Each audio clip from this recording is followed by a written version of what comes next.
నమస్కారం 9 న్యూస్ కి స్వాగతం. హెడ్లైన్ చూద్దాం. జగన్ బావమరిదికి 2 చోట్ల ఓటు ఉన్నా చర్యలు తీసుకోవడం లేదు. చాపాటి ప్రభాకర్ రెడ్డి. ఇండియా కూటమికి కీలక పార్టీలు దూరం అవుతున్న వేళ తమిళనాడు సీఎం స్టాలిన్ కీలక వ్యాఖ్యలు. నేడు భీమిలి సిద్ధం సభతో ఎన్నికల శంఖారావాన్ని పూరించనున్న జగన్ మేనమామ ఎమ్మెల్యే రవీంద్రనాథ్ రెడ్డి కుమారుడు నరేన్ రామాంజల్ రెడ్డికి 2 చోట్ల ఓటు హక్కు ఉందని తెలుగు యువత కడప జిల్లా అధ్యక్షుడు చాపాటి ప్రభాకర్ రెడ్డి తెలిపారు. కమలాపురంలో నిర్వహించిన మీడియా సమావేశంలో ఆయన మాట్లాడుతూ రామాంజల్ రెడ్డికి కమలాపురంలోని 29వ కేంద్రంలో వరుస సంఖ్య 35 ఆర్సీఆర్ 137668 నెంబర్తో 1 ఓటు, చెన్నూరులోని 71వ కేంద్రంలో వరుస సంఖ్య 795 ఆర్సీఆర్ 14111007 నెంబర్తో మరో ఓటు ఉందని తెలిపారు. దీనిపై వీఆర్ఓ, తహసీల్దార్, జీఎల్ఓలకు ఫిర్యాదు చేసినా తొలగించలేదని ప్రభాకర్ రెడ్డి మండిపడ్డారు. ఈ విషయాన్ని ఎన్నికల సంఘం దృష్టికి తీసుకెళ్తామని చెప్పారు. మరోవైపు రామాంజల్ రెడ్డి సీకే దిన్నే జడ్పీటీసీ సభ్యుడిగా ఉన్నారు. విపక్షాల ఇండియా కూటమికి ఇప్పటికే తృణమూల్ కాంగ్రెస్, ఆప్ పార్టీలు దూరం అవ్వగా బీహార్ సీఎం నితీష్ కుమార్ సారథ్యంలోని జేడీయూ కూడా గుడ్ బై చెప్పనుందని ఊహాగానాలు వెలువడుతున్నాయి. మిత్రపక్షాల మధ్య విభేదాలు పెరిగిపోతున్న నేపథ్యంలో ఇండియా కూటమికి చెందిన డీఎంకే పార్టీ అధినేత తమిళనాడు ముఖ్యమంత్రి ఎంకే స్టాలిన్ ఆసక్తికరమైన వ్యాఖ్యలు చేశారు. బీజేపీ వ్యతిరేక ఓట్లు చేలిపోకుండా ఐక్యంగా ఉండాలని కూటమి నాయకులను స్టాలిన్ కోరారు. 2024 లోక్సభ ఎన్నికల్లో బీజేపీని మళ్లీ అధికారంలోకి రానివ్వకూడదన్న లక్ష్యంతో అన్ని పార్టీలు కలిసి పనిచేయాలన్నారు. ప్రతి ఒక్కరికి ఒకే ఒక లక్ష్యం ఉండాలి. బీజేపీని తిరిగి అధికారంలోకి రానివ్వకూడదు. బీజేపీ వ్యతిరేక ఓట్లు చేరిపోకూడదు. బీజేపీ తిరిగి అధికారంలోకి వస్తే దేశంలో ప్రజాస్వామ్యం, ఫెడరలిజం ఉండవు అని స్టాలిన్ వ్యాఖ్యానించారు. ఈ మేరకు శుక్రవారం తిరుచిరాపల్లిలో జరిగిన ఓ కార్యక్రమంలో ఆయన మాట్లాడారు. కాగా ఇండియా కూటమిలో అయోమయ పరిస్థితి నెలకొంది. పశ్చిమ బెంగాల్ ముఖ్యమంత్రి మమతా బెనర్జీ రాబోయే సార్వత్రిక ఎన్నికల్లో రాష్ట్రంలో ఒంటరిగా పోటీ చేస్తామని ప్రకటించడంతో కూటమికి పెద్ద ఎదురుదెబ్బగా మారింది. సీట్ల పంపకాలపై కాంగ్రెస్, టీఎంసీల మధ్య మాటల యుద్ధం నేపథ్యంలో ఆమె ఈ నిర్ణయం తీసుకున్నారు. ఇక మమతా బెనర్జీ ప్రకటన చేసిన రోజునే పంజాబ్, హర్యానాలోని అన్ని స్థానాల్లో ఒంటరిగా పోటీ చేస్తామని ఆమ్ ఆద్మీ పార్టీ కూడా ప్రకటించింది. దీంతో కాంగ్రెస్ పార్టీకి గట్టి షాక్ ఇచ్చినట్లయింది. మరోవైపు నితీష్ కుమార్ విషయంలో అనిశ్చితి నెలకొంది. త్వరలో ఎన్డీఏ గూటికి చేరబోతున్నారని జాతీయ మీడియా రిపోర్టులు పేర్కొంటున్నాయి. దీనిపై 1-2 రోజుల్లోనే స్పష్టత వచ్చే అవకాశం ఉంది. ఏపీ ముఖ్యమంత్రి జగన్ ఉత్తరాంధ్ర నుంచి ఎన్నికల శంఖారావాన్ని పూరించబోతున్నారు. భీమిలి నియోజకవర్గం తగరపు వలసలో సిద్ధం పేరుతో భారీ బహిరంగ సభను నిర్వహించబోతున్నారు. ఈ మధ్యాహ్నం 2:30 ఈ సభ ప్రారంభం కానుంది. గత సభలకు భిన్నంగా ఈ సభను నిర్వహించబోతున్నారు. సభా వేదిక మాత్రమే కాకుండా పెద్ద ర్యాంపును కూడా ఏర్పాటు చేశారు. ఈ ర్యాంప్ మీద నడుచుకుంటూ కార్యకర్తల్లోకి వెళ్లి వారితో జగన్ మమేకమవుతారు. పార్టీ కేడర్ అభిప్రాయాలను స్వయంగా తెలుసుకుంటారు. ఈ సభలో తన పాలనలో జరిగిన సంక్షేమాన్ని, అభివృద్ధిని జగన్ వివరించనున్నారు. వైసీపీ ప్రభుత్వంపై విపక్షాలు చేస్తున్న విమర్శలను ఎలా తిప్పికొట్టాలో కేడర్కు తెలియజేయనున్నారు. రానున్న ఎన్నికలకు పార్టీ శ్రేణులను సిద్ధం చేయడమే ఈ సిద్ధం సభ లక్ష్యం.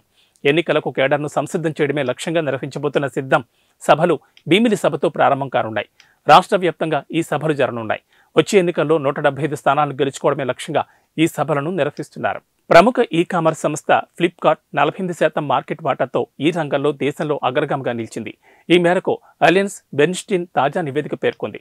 అలాగే దేశంలో అత్యంత వేగంగా వృద్ధి చెందుతున్న ఆన్లైన్ కామర్స్ పోర్టల్గా మీషో నిలిచింది. బెర్న్స్టీన్ నివేదిక ప్రకారం వార్షిక ప్రాతిపదికన ఫ్లిప్కార్ట్ 21% వృద్ధి చెందింది. అదే సమయంలో మీషో యూజర్ బేస్ 32% పెరిగింది. మరో ఈ-కామర్స్ దిగ్గజం అమెజాన్ ఇండియా వినియోగదారుల వృద్ధి 13% పరిమితమైంది. ఫ్లిప్కార్ట్లో మొబైల్స్ 50%, వస్త్రాలు 30% అత్యధికంగా అమ్ముడవుతున్న కేటగిరీలో నిలిచాయి. ఆన్లైన్ స్మార్ట్ ఫోన్ విభాగంలో 48%, ఫ్యాన్ విభాగంలో 60% వాటాను ఫ్లిప్కార్ట్ దక్కించుకుంది. నెలకు సరాసరి 12 కోట్ల యాక్టివ్ యూజర్లతో మీషో వేగంగా అభివృద్ధి చెందుతున్న సంస్థగా నిలిచింది. గత ఏడాది కాలంలో ఈ ప్లాట్ఫామ్పై ఆర్డర్లు 43% వృద్ధి సాధించాయి. మళ్లీ షాపింగ్ చేసే వినియోగదారులు 80% ఉండగా రెవెన్యూ 54% పెరిగింది. సికింద్రాబాద్ కంటోన్మెంట్ మాజీ ఎమ్మెల్యే బింగి మచ్చేంద్రరావు కన్నుమూశారు. వృద్ధాప్య సమస్యలతో బాధపడుతున్న ఆయన అల్వాల్లోని తన నివాసంలో తుది శ్వాస విడిచారు.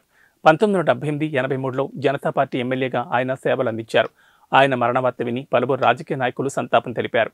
కంటోన్మెంట్ ప్రజలు ఆయన సేవలను ఎప్పటికీ మర్చిపోలేరని గుర్తు చేసుకున్నారు. ఆయన మరణం రాజకీయాలకు తీరని లోటని ఆవేదన వ్యక్తం చేశారు.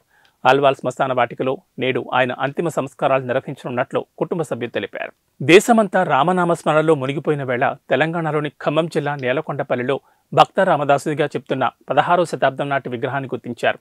చెవులకు కుండలాలు, ముకుళిత హస్తాలతో ఉన్న ఈ విగ్రహం ఇక్కడి పోలీస్ స్టేషన్లోని ఓ రావి చెట్టు కింద ఎప్పటి నుంచో ఉన్నప్పటికీ ఇప్పటి వరకు ఎవరూ దాన్ని పట్టించుకున్న పాపాన పోలేదు.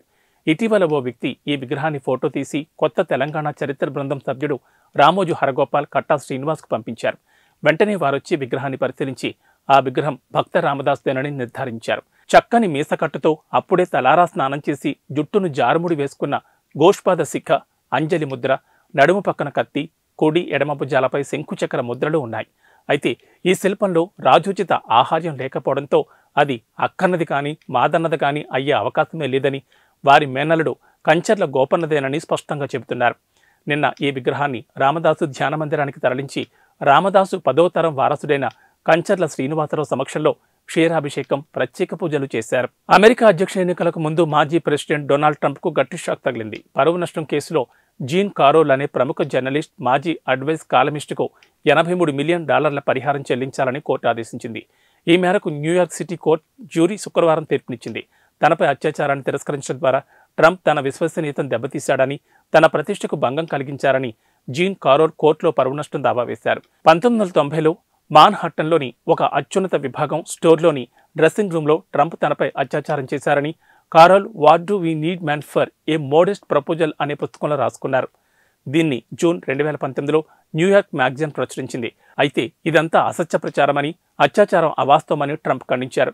రాజకీయ దురుద్దేశంతోనూ ఇలా చేశారని, కారోల్ ఒక అబద్ధాల కోరని ట్రంప్ విరుచుకుపడ్డారు. అసలు ఆమెను తాను ఎప్పుడూ కలవలేదని కూడా ఆయన ఖండించారు. అవును, నీళ్లు కాదు, 2 లీటర్ల నువ్వుల నూనెను ఓ మహిళ క్షణాల్లో తాగేసింది. ఆదిలాబాద్ జిల్లా ఉట్నూరు ఏజెన్సీలోని నార్నూర్ కామదేవ్ జాతరలో గత రాత్రి ఈ ఘటన చోటు చేసుకుంది. ఆదివాసీ గిరిజనులు ఘనంగా జరుపుకునే ఈ జాతర తొడసం వంశీయుల పూజలతో ప్రారంభమైంది. ఇందులో భాగంగా తొడసం వంశీయురాలైన ఆడపడుచు మేస్త్రం నాగుబాయి చందు 2 లీటర్ల నువ్వుల నూనెను కటకటా తాగేశారు. జాతరలో ఇలా నువ్వుల నూనె తాగడం ఆచారంగా వస్తోంది. ఆడపడుచు హోదాలో ముందుకొచ్చే మహిళ వరుసగా 3 ఏళ్ల పాటు ఈ జాతరలో నువ్వుల నూనె తాగాల్సి ఉంటుంది. మహారాష్ట్రలోని జబితా తాలూకా కొద్దేపూర్ గ్రామానికి చెందిన చందు నూనె తాగడం వరుసగా ఇది 2వసారి. ఇలా నూనె తాగడం వల్ల మంచి జరుగుతుందని తొడసం వంశీయులు విశ్వసిస్తారు. యూట్యూబ్లో సబ్స్క్రైబర్ల సంఖ్యను పెంచుకోవడమే లక్ష్యంగా ఓ యువతి దారుణానికి తెరతీసింది. లైవ్లోని జంతువులను చిత్రహింసలు గురిచేసి చంపడం మొదలుపెట్టింది. ఈ మేరకు 4 లైవ్ వీడియోలను గుర్తించిన పోలీసులు ఆమెను అరెస్ట్ చేశారు. అమెరికాలో ఈ ఘటన జరిగింది. పెన్సిల్వేనియాకు చెందిన 28 ఏళ్ల అనిగర్ మోన్సీ అనే యువతి జీవహింసకు పాల్పడిందని పోలీసులు వెల్లడించారు. ప్రాణంతో ఉన్న జంతువులను హింసిస్తున్నట్లుగా, వికృతంగా వ్యవహరిస్తున్నట్లుగా గుర్తించామన్నారు. లైవ్లో కోడి, పావురం, కుందేలు, కప్పల శరీర భాగాలను ముక్కలుగా కోస్తున్న 4 లైవ్ స్ట్రీమింగ్ వీడియోలను ఆమె ఛానల్లో గుర్తించామని, గత వారం ఆమెపై కేసు నమోదు చేసినట్లు వెల్లడించారు.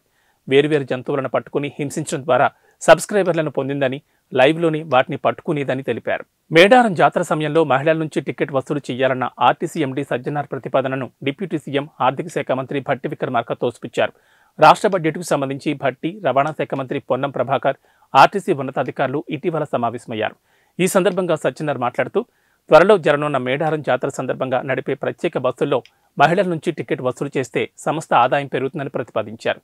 స్పందించిన భట్టి అది సరికాదని, ఎట్టి పరిస్థితుల్లోనూ మహిళలకు ఉచిత ప్రయాణం కొనసాగించాల్సిందేనని స్పష్టం చేశారు. ఒక్క మేడారమే కాదని ఏ జాతర సమయంలోనూ మహిళల నుంచి టికెట్ వసూలు చేయొద్దని ఆదేశించారు. వచ్చే నెల 18 నుంచి 25 వరకు జరగనున్న మేడారం జాతర కోసం ఆర్టీసీ ప్రత్యేకంగా 6,000 బస్సులు నడపాలని నిర్ణయించింది. ఒక్క హైదరాబాద్ నుంచి 2,000 బస్సులను సిద్ధం చేస్తున్నారు. ఇవి బులెటిన్ విశేషాలు. నమస్కారం.